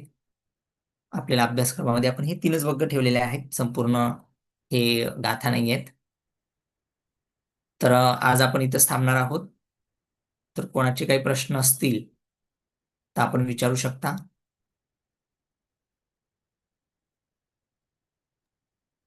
माईक ऑन हॅलो केलेला आहे. सर. हो तर ती 40वी गाथा आहे ना, त्यात माराशी प्रज्ञारूपी आयुधाने युद्ध करावे, ते माराशी म्हणजे काय नेमकं कळलंच नाही मला. मार म्हणजे आपल्या मनातील जे पण विकार आहेत, विकार आहेत. हा हा हा. म्हणजे राग, द्वेष, मोह, मत्सर, लोभ, आसक्ती, आळसपणा, हम्म, हम्म, जे पण सर्व निगेटिव्ह थॉट्स आहेत हम्म, ते हम्म, मार सेना म्हटलेली आहे. हम्म, हम्म, हम्म, म्हणजे बुद्धांनी ज्ञान प्राप्त केलं. मग ते हम्म. कसं ज्ञान प्राप्त केलं? माराला पराजित करून. म्हणजे म्हणजे दुश्मन कोण होतं? मार. मार म्हणजे ह्याच गोष्टी सर्व मार सेना. हम्म, हम्म, हम्म. बर ते आता म्हणजे मध्येच बोलल्यासारखं आता होतं सर. पण मला जे तुम्ही पहिलं खूप दिवसापूर्वी टाकलेलं आहे पहिलंच ते PDF, तर त्यात हम्म थोडासा म्हणजे आहे साम्य, त्या अर्थामध्ये थोडे शब्दांमध्ये फरक आहे. शेवटी अर्थ तोच येतोय म्हणायला. पण हम्म. आता राहू देते, हेच आहे ते PDF काढलेलं. अजून कोणाला विचारायचं बोलू द्यात. मी सगळ्याच्या शेवटी एक प्रश्न विचारणार आहे सगळ्यांचं झाल्यावर, हो. कारण कुणाला वाटायला नको की मध्ये मध्ये बोलतात. हा. सगळ्यांचं झाल्यावर येस. सर जे आपण तीनच वर्ग घेणार आहोत का सर? हा. धम्मपदामधले हो हो, तीनच वर्ग घेणार आहेत आपण. म्हणजे पुढच्या ज्या 324 423 गाथांपैकी फक्त आपण 43 गाथाच आपल्या अभ्यासक्रमामध्ये आहेत. हम्म. ठीक आहे आपण सर. तसं ओके. सेपरेट वर्ग घेणार आहोत, सेपरेट. अच्छा. सेपरेट आपण घेणार आहोत याच्याविषयी. ठीक आहे सर, चालेल. थँक्यू.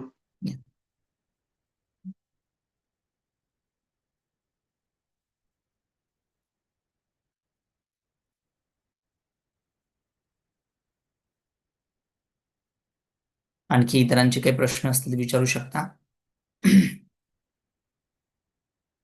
आपण ह्या पुढील गाथा पण घेणार आहोत. याची मी डे सांगेल. हे एक्स्ट्रा आपण सिलेबसमध्ये नाहीये. आता जी धम्मपद परीक्षा मी घेतोय त्याच्यामध्ये तर ह्या संपूर्ण गाथा आता मी या 1-2-3 दिवसामध्ये याचं लेक्चर सिरीज होऊन सुरू करेल. एका तासामध्ये 2 वर्ग होतात आपले. जर बघितलं आपण मोठ्या गाथा असतील तर, संख्या जास्त असेल तर एकच वर्ग होईल.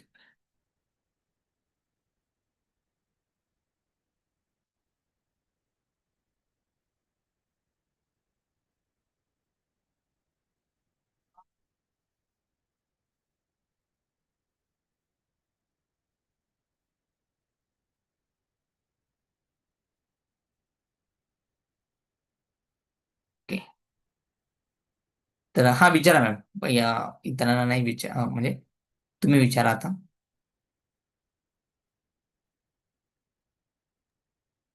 कोणाला विचारायचं नाहीये का कोणाला? हा विचारा तुम्ही. अच्छा. तर सर आता आम्हाला जे म्हणजे ह्याच्यातले युनिव्हर्सिटी मधला प्रश्न आहे तो. आता हम्म, आमची ओरल घेणार आहेत, म्हणजे लेखी घेणार आहेत आमचे हे आपले पोहाळ सर.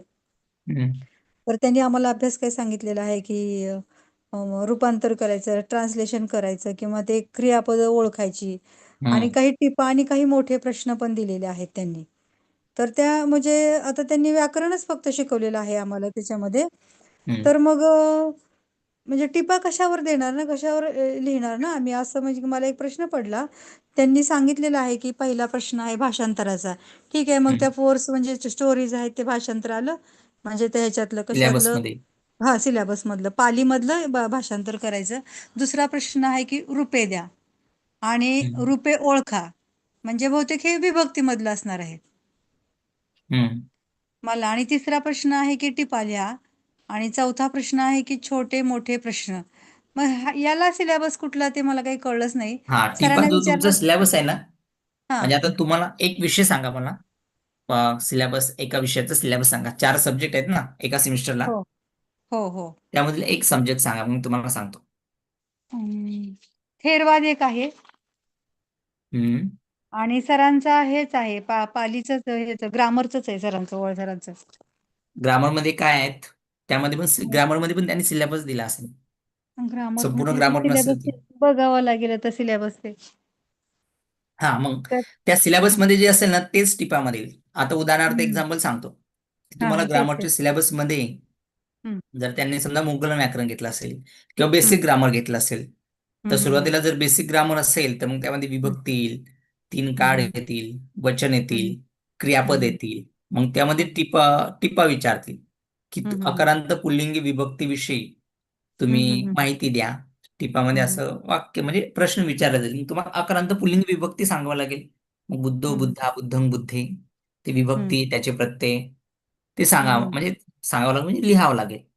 तुमच्या हं, सिलेबसमध्ये जे दिलेलं आहे टॉपिकमध्ये त्याच्यावरती टिपा म्हणजे काय, हं, हं, की हेच असे वाक्य विचारले जातील किंवा तुम्हाला सांगतील की वर्तमान काळाचे प्रत्यय देऊन हं, त्याचे प्रत्येक प्रत्ययाची उदाहरणं द्या. मग वर्तमान काळाचे प्रत्यय, मग त्याचे हं, वचन लिहायचे.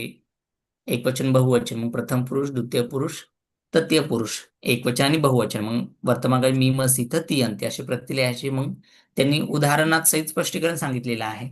मग आपण हं, हं, प्रत्यय तर लिहिले, मग उदाहरण लिहायचं की अहम गच्छामि, हे झालं प्रथम पुरुष एका वचनाचं वाक्य.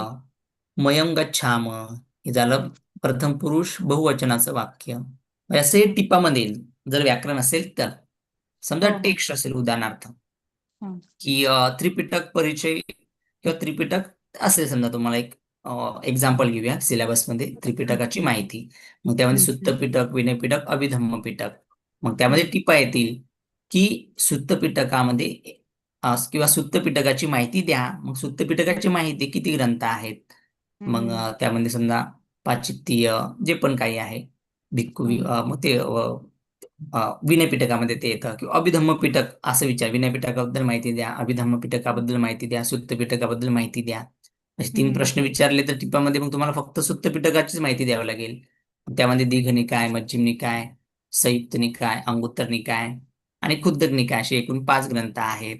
खुद्दक निकायामध्ये आणखी तर 15 ग्रंथ आहेत. मग त्या 15 ग्रंथाची नावं म्हणजे ती माहिती द्यावं लागेल की सुरुवातीला दीर्घ निकाय काय आहे, तर दीर्घ सुत्त असलेला या निकायांचा म्हणजे सुत्तांचा संग्रह आहे. म्हणजे असं हं, तुम्हाला ती माहिती द्यायची आहे. मग हं, अभिधम्म पिटकाविषयी माहिती द्या असं टिपामध्ये जर विचारलं, तर मग अभिधम्म पिटकामध्ये एकूण 7 ग्रंथ आहेत. मग त्या 7 हं, ग्रंथांची नावं आहे आणि त्या प्रत्येक ग्रंथाचं थोडक्यात माहिती या. समजा यमक वग्ग असेल, यमक वग्ग नाही, आपलं हं, विभंग असेल तर विभंग हं, आणि त्याची थोडक्यात माहिती, हं, अशा पद्धतीची हे टिपामध्ये येईल. आणि सविस्तर जेव्हा प्रश्न विचारले जातात, तर मग हं, सविस्तर जो तुमचा विषय सिलेबस मध्ये असेल त्याच्याविषयी सविस्तर मध्ये विचारले जाते. समजा उदाहरणार्थ त्यामध्ये त्यांनी विचारलं की हं, समजा सुत्त असेल एक, आपलं धम्मचक्र प्रवर्तन सुत्त असेल, धम्मचक्र प्रवर्तनचा सुत्त असेल, मग तिच्यात सांगितलं जाईल धम्मचक्र प्रवर्तन सुत्ताचे सविस्तर हं, विश्लेषणात्मक अ, हं, हं, रसग्रहण करा. मग हं, तुम्ही हं, धम्मचक्र प्रवर्तन सुत्त, आता हा सविस्तर मोठा प्रश्न आहे. मग तुम्हाला पूर्ण फक्त ते सुत्तच लिहावं नाही लागणार, तुम्हाला विश्लेषण करावं लागेल की हं, यामध्ये हं, समजा धम्मचक्र प्रवर्तन सुत्तामध्ये काय काय सांगितलेलं आहे. मग बुद्ध जातात, पंचवर्गीय भिक्षूंना भेटतात, मग त्यांना ते काय म्हणतात, त्यांना पहिला उपदेश चार आर्य सत्य सांगतात, मग आर्य अष्टांगिक मार्ग सांगतात. मग त्याचं तुम्हाला विश्लेषण करायचं आहे. चार आर्य सत्यच का सांगितले बुद्धांनी, कारण विश्लेषण करायचं आहे ना. मग दुःख का सांगितलं, दुःखाचा समुदाय काय आहे, दुःख निरोध काय आहे, दुःख निरोध करण्याचा मार्ग आर्यष्टांग मार्ग काय आहे, आर्यष्टांग मार्गच का बुद्धाने सांगितलेला आहे, पहिले सम्यक दृष्टीच का घेतलेली आहे, नंतर संकल्पच का घेतलेला आहे, मग संकल्पामध्ये काय काय सांगितलं. मग हे तुमचं विश्लेषण, हे सविस्तर प्रश्न असं असतं. ओके सर, धन्यवाद सर. मॅडम तुम्ही औरंगाबाद युनिव्हर्सिटीमध्ये घेतलंय का ऍडमिशन? पुणे. नाही सर, पुणा युनिव्हर्सिटीमध्ये. कुठे? पुणे युनिव्हर्सिटीत आहे. हो पण हो हो. मला मी सरांना टाकला होता मेसेज की मला म्हणजे घेतलंय मी मिलिंद कॉलेजला ऍडमिशन, पण हं. मला काही अभ्यासक्रम मिळालेला नाही, अभ्यास कशाचा करावा कळत नाही. तर मी सरांना तुम्हाला व्हॉट्सअप केलं होतं सर, मला ते थोडस त्याची तुम्ही मला सांगितलं होतं मी रविवारी किंवा सोमवारी पाठवतो, काही पाठवलं नाही सर. हा, दिवाळीच्या गावाला गेलो होतो मी आणि माझं हा सगळीकडं. हा आता मला हा पुन्हा पाठवा आणि तो सिलेबस पाठवा टाईप करून. हा हा चालेल चालेल, मी पाठवलेलं आहे तुम्ही मी पुन्हा तुम्हाला वाटलं तर ते हे करते. हा, पुन्हा पण फॉरवर्ड करा. मी ऍडमिशन तर घेतलंय, पण त्यांचा सिलेबस ते सर पीडीएफ पण काय नाही पाठवली, स्टडी मटेरियलच नाही पाठवलं, नेमकी स्टडी कशाची करायची तेच कळत नाहीये, फक्त विषय पाठवलेत विद्यापीठात त्यांनी. घेतलंय का ऍडमिशन तुम्ही? हो मी घेतलं, मिलिंद कॉलेजला घेतलंय मी, मिलिंद कॉलेजला. औरंगाबादला. हा, औरंगाबादला. ओके. पण मी मुंबईला राहते ना, त्याच्यामुळं कॉलेजला जात नाही बरं असं. ठीक आहे, मला तुम्ही आहे ना तो हा मिलिंद कॉलेजचा सिलेबस हा शेअर करून द्या. ओके सर, ठीक आहे ठीक आहे. यस. हा मी पाठवलंय, पुन्हा मी रिपीट करते हा, पुन्हा तुम्हाला रिपीट आता. करा. हा ओके सर, थँक्यू. त्याच्या जवळ पडलं असतं की मॅडम तुम्हाला, मुंबई पुणे. ऍक्च्युली मी मुंबई युनिव्हर्सिटीला घेतलं होतं ऍडमिशन, पण ते कंपल्सरी ना माझं पार्ट 1 झालंय मुंबई युनिव्हर्सिटीला, 3rd आणि 4th सेम मी नाही दिलीये, आणि मॅडम कंपल्सरी यायचं. हे सांगतात, यायला सांगतात, आणि रात्रीचं कॉलेज असतं, तर ते मला भारी पडतं जायला, आणि बरोबर. कंपल्सरी अटेंडन्स पाहिजे त्यांना. तर म्हणून माझी डिग्री कंप्लीट नाही झाली, नाही तर मी MA पार्ट 1 केलेलं इथे, पार्ट 2 ला पण ऍडमिशन घेतलेलं होतं मुंबई युनिव्हर्सिटीला, फक्त 3rd आणि 4th ची एक्झाम नाही दिलेली, म्हणून मी मिलिंद कॉलेजला घेतलं ऍडमिशन ओके. ह्या वर्षी परत. हा, मला पाठवून द्या. आता हो आपण सर. प्रयत्न करतोय, आपलं सिद्धार्थ कॉलेज आहे हा CST ला, तर तिथे मोहिते सर आहेत, तर पुढच्या वर्षी कदाचित MA चालू होईल तिथं. चालू आहे प्रयत्न आपले. तर तसं आपण दबाव टाकला पाहिजे तिथं चालू करण्यासाठी, कारण आता 500 कोटी पण भेटलेले आहेत. हो ना, मिलिंद कॉलेजची काय एवढं रिस्पॉन्स येत नाही प्राध्यापक. आता मी तर तुम्ही सांगितल्यानुसार स्कॉलरशिपसाठी पण त्यांना फॉलो करत होती, त्यांनी शेवटी त्यांचं कॉलेजचं नाव टाकलंच नाही. मी त्यांना किती मेसेजेस केले, फोन केले, मी माझं स्वतःच हे करत होते, पण कॉलेजचं नावच येत नव्हतं. आता ह्या PDF साठी सुद्धा मी स्टडी मटेरियल पाठवा म्हणून कॉन्टॅक्ट करते, तर काही रिस्पॉन्सच देत नाही, असं झालंय. आता आपण काय त्यांनी बोलू शकत सिलेबस नाही मॅडम, पाठवायला आपली पाहिजे ना, संस्था असल्यामुळे. सिलेबस नाही तर कसं करणार ना. बरोबर. तसं मग इथे युनिव्हर्सिटीमध्ये दिले आम्हाला सगळ्यांना, ऑनलाईन पण आहे आणि ऑफलाईन पण आहे. आपल्याला हा जसं जमेल तसं जायचं किंवा असं ऍडजस्टेबल आहे.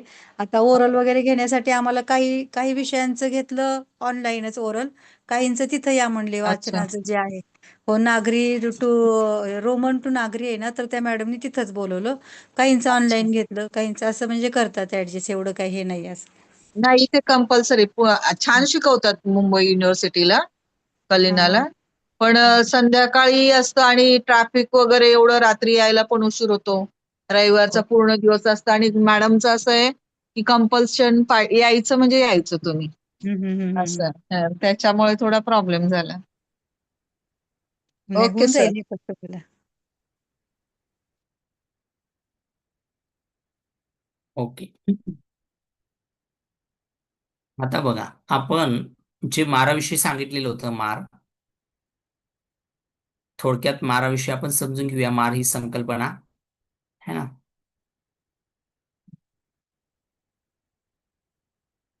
तर मार म्हणजे काय याविषयी आपल्याला माहिती असणं गरजेचं आहे थोडक्यात. तर आपण आता तुम्ही ऐकलेलं असेल की माराच्या मुली होत्या, तर त्या कुठल्या मुली आहेत आणि काय आहेत ते आपण समजून घेऊया. नेमकं मार म्हणजे काय, मार संकल्पना बौद्ध धर्मामध्ये, कारण मार हा निर्वाणामधील अडथळा आहे, निर्वाण प्राप्त करण्यामधील. तर अडथळा आहे तर नेमकं आहे काय मग मार? कारण निर्वाण प्राप्त करायचं असेल तर मार अगोदर नष्ट करणं गरजेचं आहे, किंवा त्या माराला पराजित करणं गरजेचं आहे. तर बघा, मार ही बौद्ध धर्मातील एक अत्यंत महत्वाची आणि गुंतागुंतीची संकल्पना आहे. सोप्या भाषेत सांगायची तर मार म्हणजे अशी कोणतीही गोष्ट जी व्यक्तीला ज्ञानप्राप्ती म्हणजे निर्वाणापासून रोखते किंवा संसारात जन्ममृत्यूच्या फेऱ्यात अडकवून ठेवते. मार या शब्दाचा शाब्दिक अर्थ मृत्यू किंवा नाश पावणारा असा होतो, पण हा केवळ शारीरिक मृत्यू नाही तर आध्यात्मिक मृत्यू आहे. बौद्ध तत्वज्ञानात माराकडे दोन मुख्य दृष्टिकोनातून पाहिले जाते. एक व्यक्तिरूप, एक देवता म्हणून, आणि दोन अमूर्त शक्ती, सायकोलॉजिकल फोर्सेस, आपल्या मनातील अडथळे म्हणून. पहिला आहे व्यक्तिरूप. बघूया आपण मार. देवपुत्त मार हा मारचा सर्वात प्रसिद्ध प्रकार आहे. बौद्ध कथांमध्ये मार हा एक देव म्हणजे एक शक्तिशाली प्राणी म्हणून दर्शविला आहे, जो कामलोकाचा स्वामी आहे. बुद्धाचा विरोध. जेव्हा आता ही म्हणजे हे काही व्यक्ती नाहीये, तर ते संकल्पना आहे आणि लोकांना समजावी म्हणून ते तसं त्या पद्धतीने दिलेली आहे. बुद्धांचा विरोध. जेव्हा बोधिसत्व सिद्धार्थ गौतम बोधिवृक्षाखाली ज्ञानप्राप्तीसाठी बसले होते, तेव्हा मार त्यांना रोखण्यासाठी आला. त्याला भीती होती की जर सिद्धार्थ बुद्ध झाले तर लोक त्यांच्या शिकवणीमुळे संसाराच्या बंधनातून मुक्त होतील आणि माराच्या राज्याची, संसाराची सत्ता कमी होईल. म्हणजे ते एक काय म्हणतात ते कथात्मक त्या विचारांना दिलेलं आहे. म्हणजे ते विचार आहेत, म्हणजे आसक्ती, वासना, मोह, माया, जे पण राग, द्वेष, मोह, मत्सर जे आहेत ते एक प्रकारचे विचार आहेत, थॉट्स आहेत, आणि त्याला ते मारसेना म्हटलेलं आहे. तर माराचे हल्ले, की माराने बोधिसत्वांना परावृत्त करण्यासाठी अनेक प्रयत्न केले. बोधिसत्वाने आपल्या प्रत्येकामध्ये मार आहेत, म्हणजेच चुकीचे थॉट्स आहेत. म्हणजे आपण चांगलं काही करायला गेलं की ते आपल्याकडे दुसरीकडेच घेऊन जातं. समजा उदाहरणार्थ आपल्याला चांगली गोष्टी करायला गेलो की काही काही ठिकाणी समजा जर व्यसना माणूस असेल तर काही ना दारूची पण लत लागते. म्हणजे ती एक प्रकारची सुरामेरय मज्जपमाद ठाणा वेरमध्ये, म्हणजे मी दारूपासून, सुरापासून दूर राहण्याचा प्रयत्न करेन असं आपण म्हणतो. पण मन हे कसं चंपल म्हणजे चपळ, चंचल आहे आणि बंधनामध्ये ते राहत नाही. म्हणजे त्याला मग ती दारूचं व्यसन लागतं. म्हणजेच काय, की तो त्या नशिले पदार्थाच्या मारसेनेमध्ये अडकलेला आहे. म्हणजे ती मारसेना आसक्तीमध्ये अडकलेला, नशेच्या आहारी गेलेला, म्हणजेच ती मारसेना त्याची. आता पहिला आहे माराचे हल्ले, म्हणजेच अनेक प्रयत्न केले. तर पहिला आहे मोहाचा हल्ला. त्याने आपल्या 3 सुंदर मुलींना, मोह म्हणजे काय, तर मोहाच्या 3 मुली आहेत, तण्णा, तृष्णा, रती म्हणजे आसक्ती, आणि राग म्हणजे लालसा, बोधिसत्वांना मोहित करण्यासाठी पाठवले. कोणी? मोहाच्या 3 मुलींनी म्हणजे तृष्णा, आसक्ती आणि राग, लालसा. त्यानंतर भीतीचा हल्ला. त्याने राक्षसी सैन्यासह हल्ला केला. शस्त्रे, अग्नी आणि वादळांचा वर्षाव केला.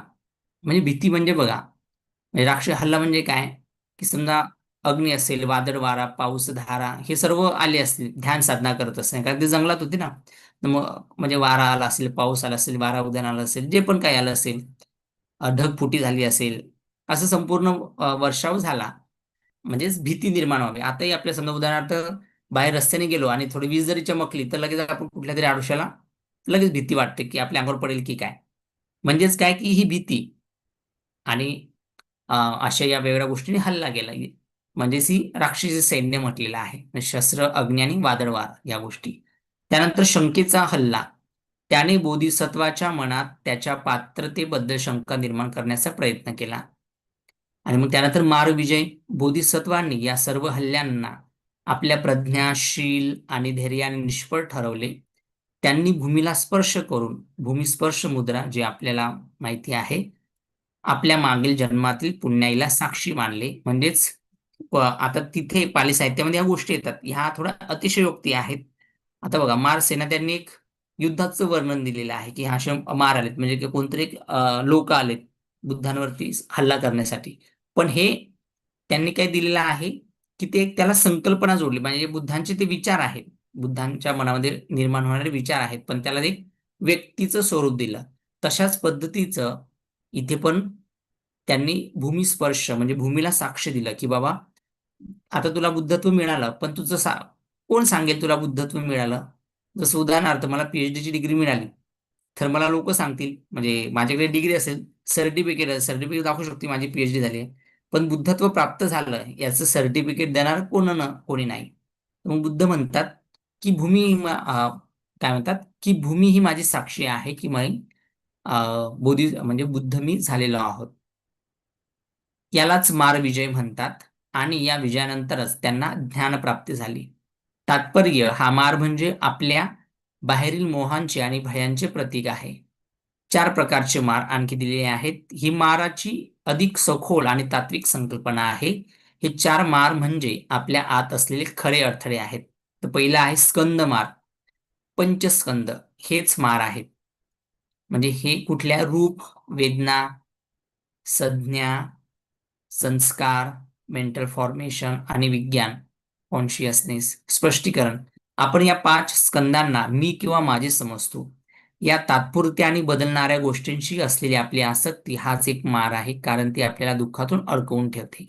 क्लेशमार म्हणजे किलेसमार. क्लेश किंवा मनातील अशुद्धी हे आपल्या मनातील नकारात्मक विचार आणि भावना आहेत. मुख्य क्लेश म्हणजे लोभ, द्वेष आणि मोह. हे क्लेश आपल्याला चुकीची कर्मे करण्यास प्रवृत्त करतात आणि निर्वाणाच्या मार्गापासून दूर नेतात. हाच खरा मार आहे ज्यावर विजय मिळवायचा असतो. अभिसंखार मार म्हणजे कर्म. आपण लोभ, द्वेष आणि मोहाने प्रेरित होऊन जी चांगली किंवा वाईट कर्मे करतो ती संस्कार किंवा कर्म निर्माण करतात. हे कर्मच आपल्याला पुन्हा पुन्हा जन्म घेण्यास भाग पाडतात. हा कर्माचा फेरा हा देखील एक मार आहे. मृत्यूमार, मृत्यू हा स्वतः एक मार आहे, कारण तो जीवनाचा अंत करतो. परंतु अधिक खोलवर पाहिल्यास जोपर्यंत आपण स्कंदमार किंवा किलेसमारच्या अधीन आहोत तोपर्यंत मृत्यू अटळ आहे आणि मृत्यूनंतर पुन्हा नवा जन्म, पुनर्जन्म अटळ आहे. हा जन्म मृत्यूचा फेरा हाच मृत्यूमार आहे. सारांश, बौद्ध धर्मात मार हा बाहेरचा सैतान नसून मुख्यत्वे करून आपल्याच मनातील अज्ञान, लोभ, मोह, तृष्णा, द्वेष याचे प्रतीक आहे. भगवान बुद्धाने ज्या मारावर विजय मिळवला तो केवळ बाहेरील देवता नव्हता, तर तो त्यांच्या स्वतःच्या मनातील शेवटच्या आसक्ती आणि शंकावर मिळवलेला विजय होता. त्यामुळे बौद्ध मार्गावरील प्रत्येक साधकासाठी माराशी लढाई ही स्वतःच्या मनातील क्लेशांशी असलेली लढाई आहे. म्हणजे हे बौद्ध धम्म किंवा बौद्ध उपासक म्हणून आपला शत्रू कोणी नाही, तर आपल्या मनातील जे विकार आहेत तेच आपले शत्रू आहेत. हे आपण बौद्ध धर्माच्या मार्गावर जे आपण साधक आहोत, उपासक आहोत, उपासिका आहोत, हे आपण समजणं गरजेचं आहे, असं इथे आपल्याला सांगितलेलं आहे. तर ठीक आहे, आता तुमच्या लक्षाने माराची संकल्पना आली असेल. याची PDF फाईल मी ग्रुपवरती शेअर करतो. पाठवा सर, पाठवा सर, पाठवा. हो.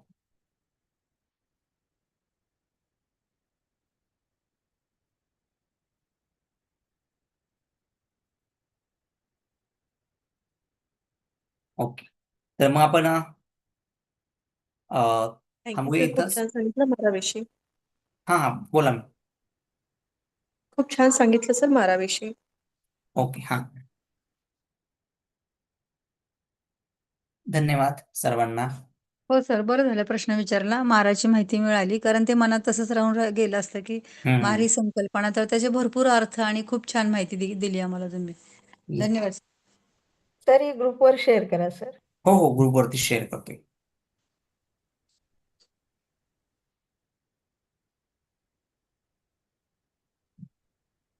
ठीक आहे, मग इथंच थांबूया. आता इथं बघा, पुनर्जन्म हा आला, तर पुनर्जन्माचं पण उत्तर आहे आपल्याला. पुनर्जन्म कशाचा? मग ते आपल्याला बुद्धाने त्यांचा धम्म हा ग्रंथ पण वाचावा लागेल. बाबासाहेबांनी हा त्रिपिटकामधीलच ती बुद्धाने त्यांच्या धम्मामध्ये दिलेला आहे आणि ते आपला मिलिंद प्रश्नामध्ये पण सांगितलेलं आहे, पुनर्जन्म कशाचा. बाबासाहेबांनी पण क्लिअर सांगितलेलं आहे. तेही पाली साहित्यामध्येच आलेलं होतं. त्याचं आणखी स्पष्टीकरण मराठीमध्ये, इंग्रजीमध्ये व्यवस्थित करून सांगितल्यामुळे आपल्यालाही ते समजून येतं. असे प्रश्न पडले तर बुद्धाने त्यांचा धम्म घ्यायचा आणि मिलिंद प्रश्न घ्यायचा. हे 2 ग्रंथामधून आपल्याला आणखी क्लिअर होतं. तर ठीक आहे, मग आज आपण इथंच थांबूया. सर्वांना जय भीम, नमो बुद्धाय, धम्म. जय भीम सर. त्रिपिटिकेचं ते शेअर करा ना. हो. जय भीम सर. येस. जय भीम सर. सर उद्या जय भीम करा. त्रिपिटक पेपर शेअर करा. हो हो yes sir. Okay thank you sir.